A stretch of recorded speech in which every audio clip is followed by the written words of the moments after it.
What's up, everyone, and welcome to episode 15 of the Bronx and Big Blue Breakdown. I'm your host, Brady Heslin, and today I'm going to be diving into a few different topics. We'll be talking about the Giants' loss to the Detroit Lions 34-27. We'll be talking about the firing of defensive coordinator Shane Bowen, and talking about Trent Grisham accepting the Yankees' qualifying offer. So, as you guys probably noticed, this episode is being posted on a Tuesday, hopefully as long as I can get it out. And next week's episode will also be out on a Tuesday because of the Patriots playing on Monday Night Football. Unfortunately, I don't have a ton of time right now, so this episode might be a little bit shorter than normal, but last week was also pretty long, so I think it kind of makes up for it. But without further ado, let's get right into it. So I'm going to talk about the game first, and then we'll talk about Shane Bowen, kind of go in chronological order. So the New York Giants lost to the Detroit Lions 34-27. In a game where not a lot of people really thought they had a shot. I thought they would get blown out. They didn't. The team, they played well. Overall, they played well. They played a great Detroit Lions team all the way to overtime. They led for, up until that Jahmyr Gibbs touchdown in overtime. And, they played hard. They're playing hard despite, being 2-9, now 2-10. I know that's like, that should be like the minimum. Like the bar is like here for what we're expecting, and it should be here, for the Giants. But let's just start with the offense. Jameis Winston played a great game. He was 18 for 36, 366 yards, 2 touchdowns and a pick, and then also had a receiving touchdown on probably the craziest trick play I've ever seen in my life. He just offers so much more than Russell Wilson ever did. It's really making me think why the Giants even brought in Russell Wilson, or why they, went to him to start the year. I know why. It's because of optics. It would have looked bad to give Russell Wilson $20 million, this, kind of legend in the NFL, and then you're having, Jameis Winston or Jackson Dart starting over him. But, it's kind of a shame that we're not going to see Jameis Winston on the field, hopefully, for a while. With Jackson Dart, he's expected to be back this upcoming week. Because he's just such a fun player to watch. I feel like he's kind of like a perfect backup quarterback. He's going to keep you in games. He's going to throw the interceptions, but he's going to keep you in games. Giants don't really have to limit their playbook at all. So, Jameis Winston, great game. Did have an interception, but again, that's Jameis Winston for you. Also wanted to talk about Wan'Dale Robinson. He had a career day, 9 for 156 and a touchdown. He is on track to get paid this offseason, I think. And I think the Giants should be okay with doing that. He's improved a lot, especially, with his ability to be targeted down the field this year. I really did not think that was, really going to be Wan'Dale's role. And he's improved a lot, he's about 200 yards shy of 1,000. He's going to get there, I think, with, 5 games left at this point. Yeah, 5 games left. I think he's definitely going to get there. And yeah, I don't know. He just improved a ton. He's a great route runner. He's just a dynamic player. People are like saying, we could just find another Wan'Dale Robinson. I don't think you really can. He's one of, if not the best, true slot wide receivers, in the NFL. Obviously there's other guys that play in the slot, but they also can play outside. Wan'Dale's a true slot guy. I think he's better than like a Khalil Shakir and, guys like that. And I think Khalil Shakir, his, cap hit, or like his money per year is about $13.3 million. I think Wan'Dale's going to go over that for sure. But we can talk big picture a little bit later. Wan'Dale, great game for him. Theo Johnson, 3 for 77. Isaiah Hodgins had a really nice catch for a touchdown. Again, just boggles my mind that this guy was not on the roster to begin the season. And then after Neighbors got hurt, and it's truly unbelievable. Darius Slayton was quiet, 1 for 23, only 2 targets. The run game, they had 39 carries, which is crazy. Tracy had 20, Singletary 14, Jameis had 4 carries, Wan'Dale had a carry. Only 122 yards, long of only 13 yards, 3.1 yards a carry. It definitely got better as the game went on, but, obviously you expect more out of the run game, but overall not terrible. Tracy did have 3 for 68, in the receiving game, so, we'll definitely take that. And then defensively,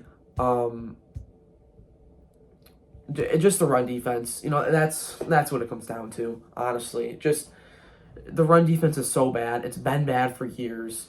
And I think ultimately it falls on Joe Shane. I honestly don't think the run defense was a Shane Bowen issue. We're going to talk about Shane Bowen next.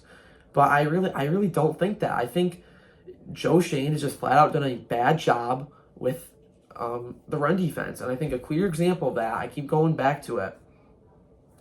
The Giants had a really good defensive tackle room just a couple years ago. People might forget. They had Dexter Lawrence, they had Leonard Williams, A'Shawn Robinson, Raheem Nunez-Roches. That's a solid, maybe I shouldn't say really good, but that's a really solid, defensive tackle room. And then they trade Leonard Williams, which I would do that trade over again for a second and fifth round pick. They let A'Shawn Robinson walk, but they didn't do anything to, improve that position or replace those guys until this year when they drafted Darius Alexander, who we knew was not going to be a super plug and play guy. He was going to take some time to develop, and we're seeing that. I'm going to talk about him in a little bit. But then you have, Raheem Nunez-Roches up to your defensive tackle too, and then you have DJ Davidson, and then you have to bring in a Roy Robertson-Harris. These guys aren't good. So ultimately it does start up front. It shouldn't be a thing where when Dexter Lawrence isn't on the field, it's oh, here comes a 50-yard run. It shouldn't be like that. And again, Dexter Lawrence should be on the field. And they said he nicked something. I'm sorry. This is overtime. You're 2-9. Get your best players on the field and win the game. That would be my mentality. I feel like Dex has had so many games where he plays 50% of the snaps. And he started to look like himself yesterday. And Carl Banks said it really well on the radio. He was even if Dexter Lawrence isn't playing to Dexter Lawrence level, he still draws that attention, and that can help other guys, in the pass rush and in the run game. So, that was pretty frustrating to see. But I can't blame it all on the defensive line. The linebacker play has been terrible. Bobby Okereke has been getting worse every year. That position needs to be improved. I think he's definitely going to be a cut candidate this offseason. And then the safeties, you have Holland, Nubin, Belton, all those guys. They are not playing well in the run game, especially Tyler Nubin this year. Javon Holland as well. He had a pick. But just as a whole, this team, it's just not a good run defense. The corners don't really help a ton, especially Deontay Banks going to play this game, but he's not great. I think that's going to be at the top of the list for improvements this offseason. Is you got to find a way to get the run game better. And, it was clear this game. Jahmyr Gibbs averaged 14.6 yards a carry. That's just ridiculous. Outside of his 3 long carries, they were 17 of 70 on the run game. So that's not bad, but you can't just take those out. Those are huge plays, game-changing plays. You can't just sugarcoat it, be it's only 17 for 70. No, it was 20 for 237 and 2 touchdowns. Got to find a way to stop those explosive plays. And Monroe St. Brown was 9 for 149 and a touchdown. Gibbs was also 11 for 45 and a touchdown. One thing I did want to point out, though, Jameson Williams, 0 for 0. Shout out Cordell Flott. What a game for him. He was pretty much shadowing Jameson Williams all game. And Jameson Williams, on 3 targets, did not have a catch. That was wild to me, looking at the box score after the game, because I felt like I didn't really see him much during the game, but I didn't realize he didn't even have any catches until I looked after the game. So, great game from Cordell Flott. See if there's anything else I want to talk about. I did have another offensive note. The only sack of the game for the Lions was on the last play of the game, the 4th down in overtime. So I thought the offensive line did a really good job, especially considering, they have Aiden Hutchinson. And then overall, I thought it was a great offensive game plan by Mike Kafka, except for the, one red zone drive where, it's 2nd down. I feel like you should have tried to chew the clock there. The run game was looking better. I would have just ran the ball there and not thrown it. And then, it's 4th and goal from the 6. I would have went for it. I think he made the right decision. It's not a high percentage play, but just seeing how the defense was playing, I don't trust them to stop this Detroit Lions offense from getting a touchdown.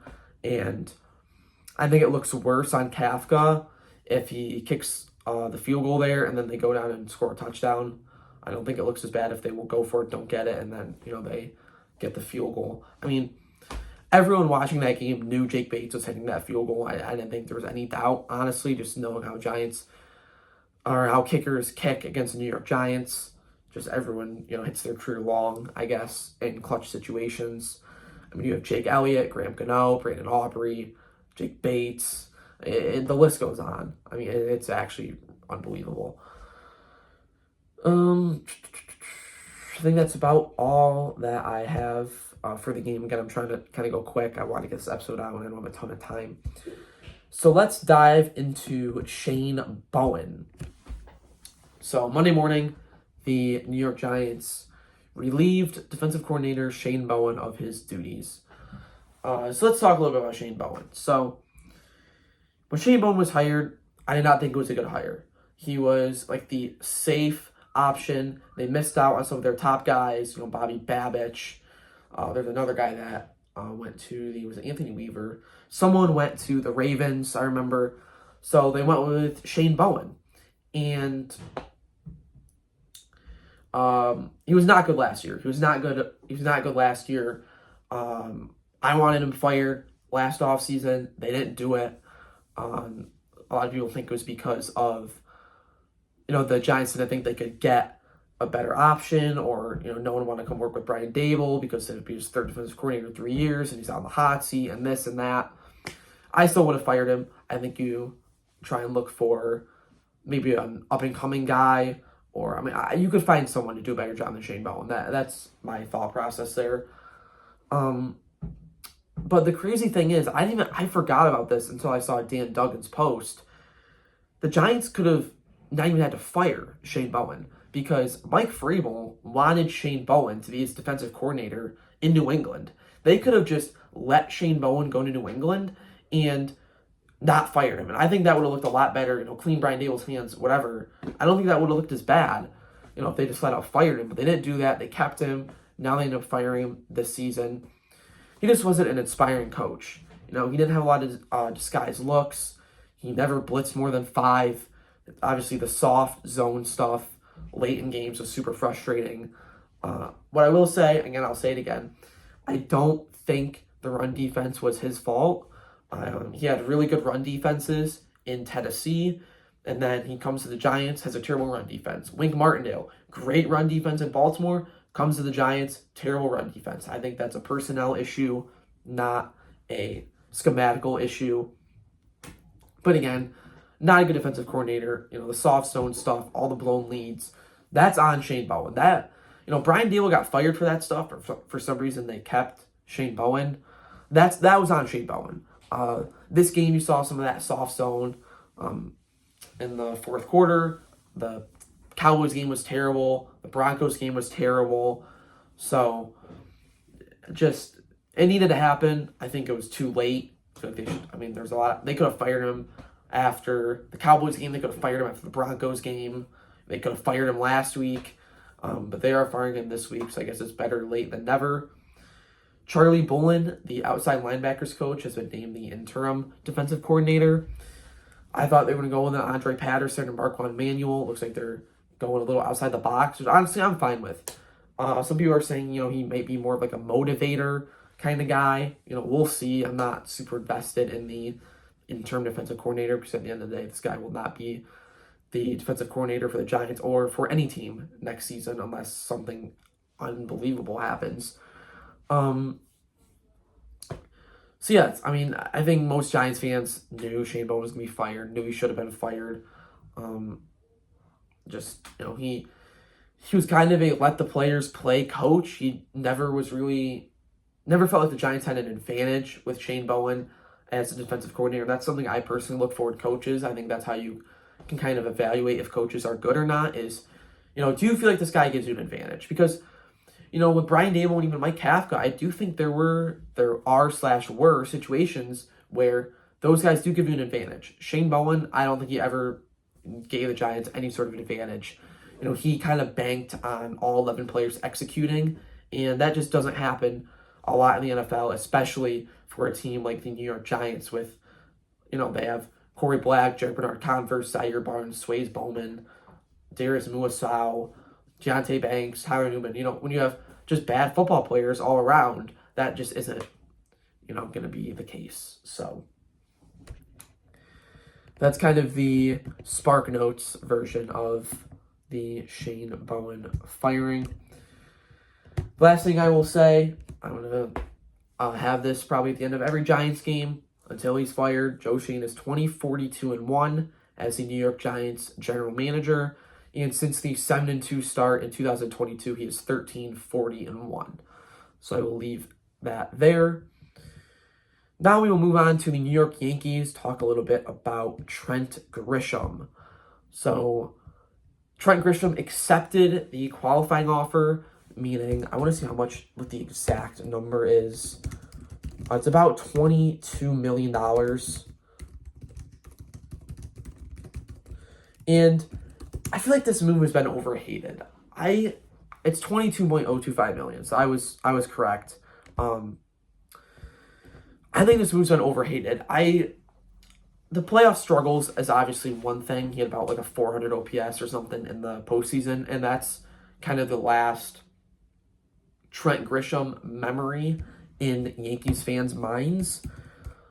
But I'm perfectly fine with Trent Grisham accepting the qualifying offer. I mean, I think this is better than if the Yankees just gave him a flat-out long-term extension, because this year we can really see, okay, is Trent Grisham legit? Was last year a fluke year with the 34 homers? I'm looking up the stats right now. Was that fluky?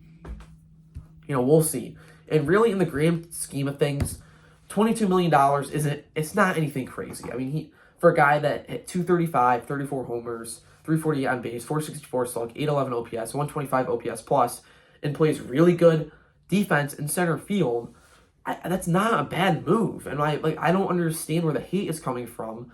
They already said it's not. Cody Bellinger is still the number one priority. It's not going to affect that. I think people were kind of swinging for the fences with Kyle Tucker. Let's be honest. I never really thought the Yankees and Kyle Tucker, I never really thought that was going to be a thing. Maybe they could have traded for him last year, but after that, I didn't really think it was going to be a thing. I don't think the Yankees are looking to spend that kind of money.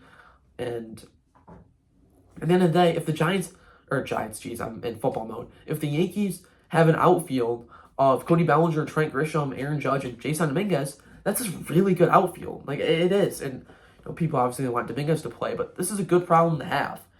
In worst case scenario, maybe Trent Grisham hits 220 with 20 homers. Is that guy worth $22 million? No, but now you know that he's not a good player. And guess what? He's still going to have value because he can get defensive replacement, a power guy, on the bench in a worst case scenario. Obviously, do I want that to be the case? No, I don't. But I'm just trying to think, worst case scenario. And then guess what? After this year, you let him go and he goes somewhere else. It's really not that complicated. I don't think it ties the Yankees up a ton. They knew going into this that there's a possibility of Trent Grisham accepting the qualifying offer. They have a plan in place if he accepts the qualifying offer. And, hopefully they re-sign Cody Bellinger as well. But, a lot of these guys, they have flexibility. You can put Bellinger at first. Maybe on days, maybe they want Ben Rice to be the backup catcher. And then days you can have Rice catch, you can have Bellinger at first, and then your outfield's opened up. Or maybe Stanton needs a day, and you could have Judge DH, and then, you could move Bellinger to right, you have Dominguez in left. Or, what are the odds that all these guys are all healthy at the same time? It's not super high, especially considering Giancarlo Stanton's history. Aaron Judge, he's not injury prone, but, he has had some injuries in the past, and that kind of thing. So, it's a good problem to have. It really is. I think Trent Grisham's a better player than people are giving him credit for. 125 OPS plus, playing Gold Glove level defense in center field. You'll take that, every day of the week. And obviously, playoff struggles are one thing, but it was a small sample size. It really was. They probably won't have him be the leadoff guy again after last year. So I really think this is a good move. And would I have rather him just decline the qualifying offer? Yes. I will be honest, I would have rather seen him go somewhere else. But this isn't the end of the world. I feel like some people are treating this like it's some catastrophic thing. Like it's really not. It's a 1-year deal. Like it's this year and he's gone. So that's kind of my thought process there. I think people are kind of overreacting. It's $22 million, and it doesn't tie the Yankees up in any other way. Moving on to the studs and duds section. Again, I'm trying to keep this quick. I don't have a fan mailbag or this week in history for this episode. But for my studs for this week, my first stud is Jameis Winston. I mean, threw for 366, 2 touchdowns, and had that insane trick play. I mean, he's got to be on here. So, Jameis Winston, you're my first stud. My next stud is Wan'Dale Robinson. Again, he had a career day. I know I said that about his game against the Cowboys, but I mean, this game was even better. 156 and a touchdown. Just felt like the Lions really couldn't guard him. I mean, he had 106 yards in the first quarter. Like, that's insane. And he is definitely on fast track getting himself paid, if that's by the Giants or not by the Giants. He's having himself a great season. He's probably very happy with his play this year. Next guy is Darius Alexander. I didn't really give him his flowers earlier on in this episode, but he had 2 sacks in this game, both full sacks. And, we've seen a lot of improvement out of him, this season. In the preseason, I was like, whoa, like he looks a lot worse than I anticipated. And even going to the regular season, he didn't look great the first few weeks. Then you start to see some flashes of him earlier on in the year. And now he's kind of starting to put it all together. He had a half sack a few weeks ago. This game, he has 2 sacks. I will always be a Darius Alexander fan because when I went to Giants training camp, I got a signed, it's going to be tough to see. It is kind of tough, but I did get a signed Darius Alexander hat, so I will always be a Darius Alexander supporter. He was one of the only guys that came over and signed autographs. Mike McFadden, I was close. Russell Wilson, I was close, but that's beside the point. So yeah, shout out to Darius Alexander. I want to see him, continuing his improvement, especially in the run game. He's still not great in the run game, but if he could become a guy, even just like a solid player, that would be huge for the Giants, considering their run defense struggles and lack of depth on the defensive line. And my last stud, I actually have more studs than duds this week, even though they lost, but it's Cordell Flott. I mean, Jameson Williams is a really good wide receiver, and Cordell Flott just shut him down. I mean, just think about how much differently we thought of Cordell Flott last season at this time, or even at the beginning of the year. I mean, we thought it was going to this huge battle for quarterback 2, Deontay Banks, Cordell Flott. And Cordell Flott has clearly stepped into that role. He's another guy that's going to be a free agent, another guy looking to get paid, and he's having himself a great season in order to get that money. So, all in all, just, great game by Cordell Flott. I actually forgot to write him down, so I'm going to add that. And now my duds. So, I have 1 dud, but a lot of people could fall into that. And the dud is just the run defense. I mean, I didn't know who to necessarily, pin, the problem on. I think Bobby Okereke has got to be in there. I mean, I haven't given him a, dud this entire year. I think he deserves one. He's been getting worse. Cut candidate. He was like this big, free agent signing when Joe Shane came in. And, he looked good his first year, but since then he's been, worse. His instincts look worse. He's not this superb athlete. He's, high in tackles, but, I mean, that's going to happen when you're the starting linebacker for this many games and that kind of thing. I think, the safeties obviously got to be in there. Talking about Javon Holland, Dane Belton, those guys all have to be in there. And then, I guess, you can include the defensive line. So, I don't know if I'm going to give who I'm necessarily going to give this to, but it's kind of just the run defense, as a whole. I want to give it to Tyron Newman. Obviously, he didn't play this week, but he's been bad all year. So, the dud is just the run defense as a whole. They gave up 14.6 yards per carry to Jahmyr Gibbs and 11.9 to the team. So I don't have a fan mailbag or this week in history. Again, I'm short on time here, so I'm going to try and wrap this up pretty soon. So my last part is just talking about the looking forward. So, as I said earlier, the Giants will be traveling to Foxborough and taking on the New England Patriots on Monday Night Football. And I am making a bold prediction on this podcast. The New England Patriots, if you look at the NFL standings, I want to make sure I'm correct by this. I believe they are the best team in the league by record. They are 10-2. I think they're the first team to 10 wins, and they are. But you heard it here, folks. Heard it here first. The New York Giants are beating the New England Patriots on Monday Night Football. I just had that feeling. Jackson Dart's back. No Shane Bowen. Interim head coach. I think they're going to go into Foxborough. I think they're beating the Patriots. I really do. I think this team is this close to getting over the hump. And, primetime game, I know they're not great. But, Jackson Dart in primetime, I think they're beating them. I really do. I don't have a great reason. I really don't.